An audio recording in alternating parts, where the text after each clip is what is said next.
बेगूसराय का लाल एक बार फिर से किया कमाल। अमरेश कुमार नागदा निवासी का एनएसटी राष्ट्रीय नाटकीय विद्यालय दिल्ली में हुआ सिलेक्शन। रंग कर्मियों में खुशी की लहर। बेगूसराय नाटकीय कला क्षेत्र से एक बड़ी खबर सामने आ रही है, जहां नागदा निवासी अमरेश कुमार लंबे समय से कड़ी मेहनत कर अपनी प्रतिमा को उस जगह तक पहुंचाने में बार बार नाकाम हो रहे थे, जिस जगह का नाम एनएसटी है। लेकिन आखिरकार सफलता कदम चूमी और सिलेक्शन होकर यह साबित किया कि मंजिल दूर है मगर भरोसा हो तो मिल ही जाती है। इस शुभ अवसर पर आपराधिक मामले के विशेषज्ञ, समाज सेवी, वरिष्ठ रंगकर्मी एडवोकेट दीपक सिन्हा ने शुभकामनाएं देते हुए उसके उज्जवल भविष्य की कामना की और साथ ही मीडिया कर्मियों के पूछे गए सवाल पर उन्होंने कहा, अमरेश कुमार बहुत ही मेहनती था, उसकी दिलिच्छा थी और आज साकार हुआ। वह गरीब परिवार का लड़का है। उसके पिता एक साधारण किसान है, मेहनत मजदूर करके 2 वक्त की रोटी का गुजारा कर पाते हैं। लेकिन आज इस सफलता से पूरे परिवार में खुशी की लहर है। एसबीएन बेगूसराय से संजय कुमार की रिपोर्ट। इसको लेकर हम दीपक सिन्हा जी से बातचीत करेंगे कि आखिर समाज के बीच किस तरह का संदेश देना चाहते हैं। लगातार लंबे अरसे के बाद अमरेश कुमार जी का जो सिलेक्शन हुआ है, उसको लेकर बेगूसराय में खुशी की लहर दौड़ पड़ी है और जो भी नाटक से जुड़े हुए कलाकार हैं, उनके बीच काफ़ी खुशी का माहौल हो गया है। तो हमारे साथ दीपक सिन्हा जी हैं, हम उनसे जानने की कोशिश करते हैं कि आखिर अमरेश कुमार के सिलेक्शन को लेकर क्या कहना चाहते हैं और समाज के बीच किस तरह का संदेश देना चाहते हैं। जिस तरह से अमरेश कुमार का लंबे समय के बाद एनएसटी में सिलेक्शन हुआ है, उसके लिए सर क्या कहना चाहते हैं? ये अमरेश कुमार लगातार काम कर रहे हैं रंगमंच को लेकर। मेरे 7 दिनों में लगातार काम किया और मेरे ख्याल से लगभग 15 वर्षों से वो रंगमंच कर रहे हैं। अमरेश ने मेरे साथ भी हरिजन था, कोनार, जुलूस, नुक्कड़ नाटक था, उसमें काम किया। कई एक जगहों पर नुक्कड़ पार्टी और कुछ सांस्कृतिक आंदोलन में भी उसकी बात नहीं है हमारे साथ। इसके अलावा अमरेश ने भारत के विभिन्न मंचों पर काम किया।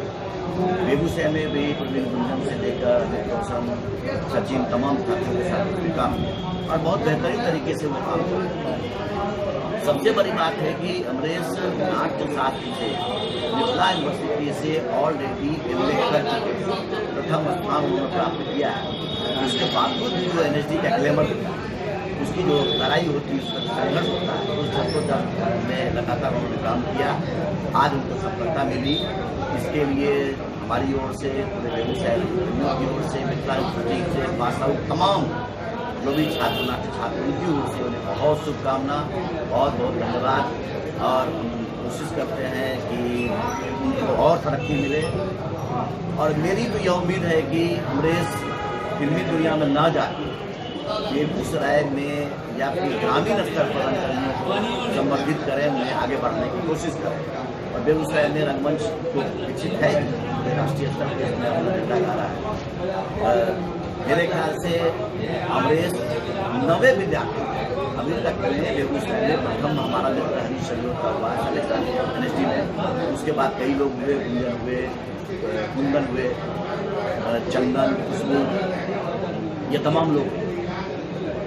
आपको ये खुशी होगी कि बेगूसराय में बहुत सारे ऐसे रंगकर्मी हैं जिन्होंने कि नाट्य शास्त्रीय में किया और उस बीच में नाट्य शास्त्रीय में कर जाना और एनएसडी में भी सफलता हासिल करना, ये बहुत गौरव की बात है। हमने इसमें पूरा दम लगाया, पूरी मेहनत की, इसके लिए बहुत बहुत साधुवाद।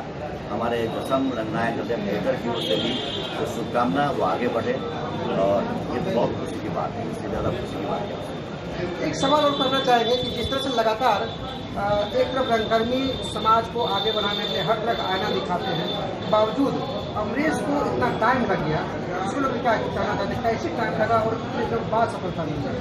देखिए, अमरेश लगातार काम कर रहे हैं क्योंकि अमरेश में एक खासियत यह है कि वो अपना विवाद तरीके से बोलता है और जब आप विवाद बोलेंगे तो इस तरह के इंस्टीट्यूशन में तुरंत आपको उपलब्धि आपको नहीं मिलेगी, आपका इंटरेस्ट नहीं होगा। लेकिन उसकी बेबाकी गई नहीं, वो लगातार रंगमंच को लेकर आंदोलन करता रहा। खास करके छात्र जो नाट्य छात्र हैं उनको नौकरी मिले, उनको आर्थिक उनको पैकेज मिले, इस सवाल को वो लगातार काम करे। संभवतः मुझे लगता है कि केंद्र सरकार का वो राष्ट्रीय नाट्य विद्यालय है, इस कारण से त्रुटि होती है और एक जैसा संयोग भी हो सकता है। इसके पहले आलोक का हुआ, 3 लड़कों का हुआ बेगूसराय में साल पहले, एक संजोग भी हो सकता है कि उसका ना होना, क्योंकि 2-3 बार उसने क्वालिफाई किया और मेंस में जाके उसकी वो नहीं क्वालिफाई कर पाया।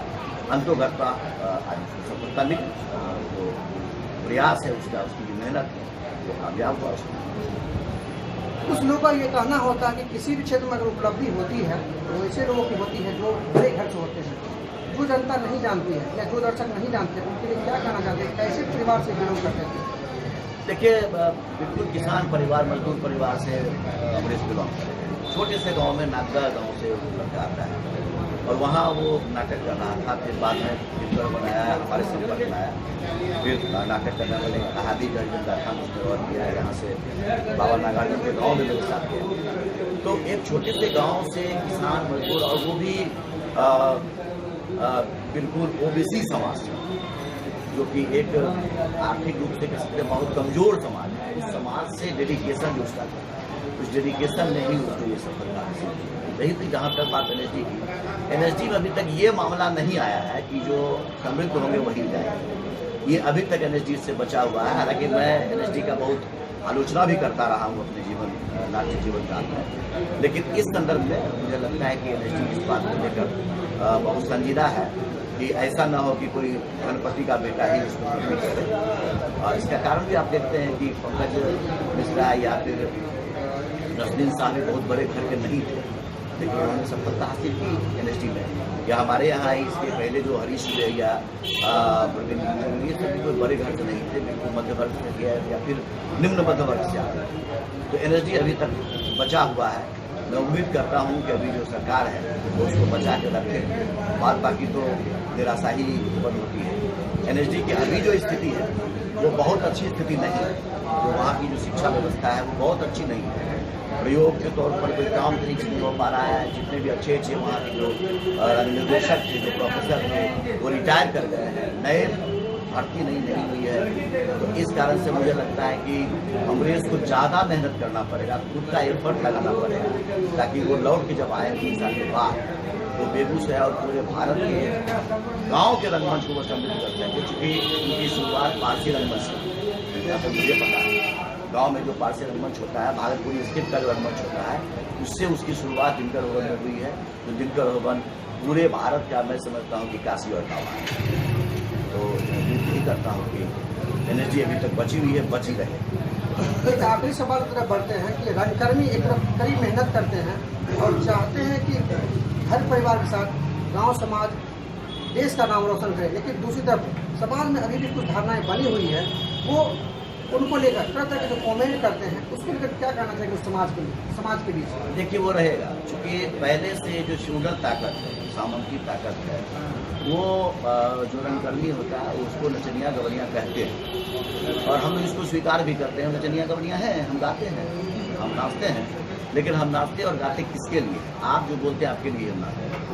हम समाज मजबूत हो उसके लिए हम गाते हैं, नाचते हैं। तो इसलिए वो कहेंगे, उनको कहना है, मुझे काम करना है। रंगकर्मी उसको काम करेंगे। आपको पता ही होगा कि रंगकर्मी आर्थिक रूप से बहुत ही खराब दौर से गुजर रहा है। खास करके कोविड-19 में की स्थिति बहुत गंभीर रही। हम लोगों ने एक दूसरे को मदद भी किया। सरकार की ओर से बहुत ऐड, कोई सक्रिय ऐड नहीं है कि रेगुलरली आपको मिल रहा हो। जनता के पास आप जाते हैं, कुछ पैसा मिलता है, उससे आप काम करते हैं। ये सवाल है अपने जगह पर। बावजूद इसके रंगमंच जिंदा है, रंगमंच जिंदा रहेगा। आप कुछ भी कह लो, रंगकर्मी को नचनिया कह लो, गवैया कह लो, रंगकर्म जिंदा है, वो जिंदाबाद है। एक सवाल और है, बेगूसराय ने बल्कि पूरे भारत से आज लोक कला की जो पहले से प्राथमिकता दी जाती थी, वह लोक कला समाप्त होती जा रही है। इसका क्या वजह है? देखिए, लोक कला समाप्त होती जा रही है, इसका 2 कारण है। एक तो सबसे बड़ा जो डिजिटल मामला आया अभी, खास करके जो इंटरनेट का ज़माना आया, तो उसके कारण हमारे जो रंगकर्मी हैं या समाज का वो तबका जो कि लोक कथा कहता था, जैसे घोड़ा गोरिन आप देखेंगे गाँव में, वो नहीं हो पा रहा है। सामा चकेबा गाँव में नहीं हो, जटजटी नहीं हो पा रहा है, नौटंकी नहीं हो पा रहा है। ये सबका सरकार अगर उसको एक तरीके से व्यवसायी कर दे, व्यवसायी का मतलब कहने का तो ये नहीं कि पैसा का लेन देन, उसको ठोस रूप प्रदान करें, ठोस आकार प्रदान करें।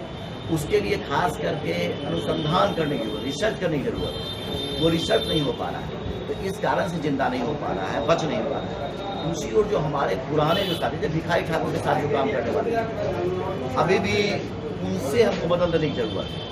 हमको जाना पड़ेगा गांव में जो फोक जो कलाकार हैं, जो लोक कलाकार, उसके पास जाना पड़ेगा। मैंने देखा बौड़ा गोरिन नाटक, मैं फोक कलाकार के पास गया कि बौड़ा गोरिन कैसे वो करते हैं, तो नौटंकी शैली है या फिर कीर्तनिया शैली है, जो विदापत शैली है, जो मिथिलांचल की बड़ी शैली है, एक लंबी विरासत उसकी रही है नाट्य को लेकर, समागम को लेकर एक नाटक विदापत नाटक मैंने दिखा गया। तो उस पर हमको काम करने की जरूरत है। केंद्र सरकार और बिहार सरकार की भी जिम्मेवारी बनती है। कल्चर डिपार्टमेंट को ये पता ही नहीं है कि लोक कला क्या होता है। तो लोक कला का मतलब है कि आप जिसको डांस भी अगर कराते हैं, धोती पहना है, लोक कला है, वो लोक कला नहीं है।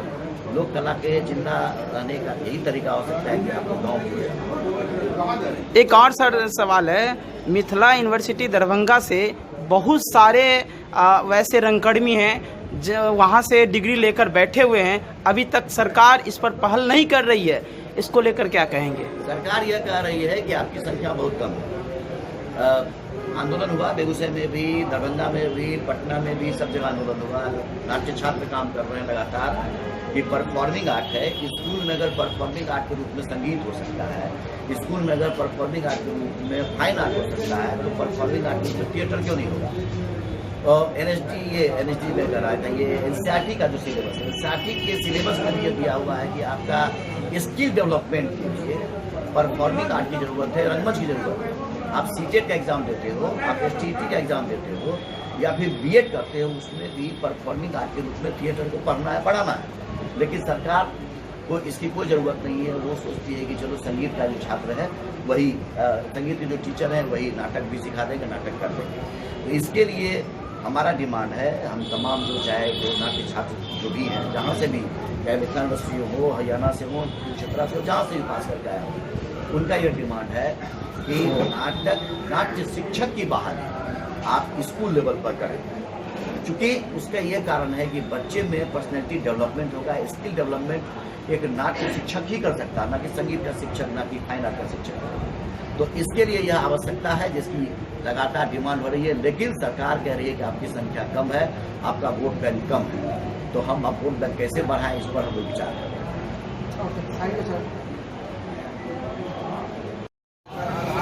हमारे साथ गोपाल कुमार जी हैं, वरीय अधिवक्ता बेगूसराय के, समाज के कामों में भी लगे रहते हैं, समाज को आगे बढ़ाना भी चाहते हैं। और आज अमरेश कुमार ये हैं, उनका सिलेक्शन हुआ है, जहाँ से बड़े बड़े स्टार पास करते हैं।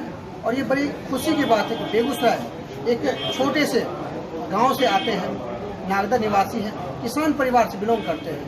हम उसको लेकर जानना चाहते हैं अमरेश कुमार जो एनएसडी में गए हैं, उसको लेकर समाज को क्या कहना चाहते हैं और अमरेश कुमार से क्या कहना चाहते हैं। देखिए, सबसे पहले तो अमरेश कुमार को बहुत हृदय से बधाई देते हैं।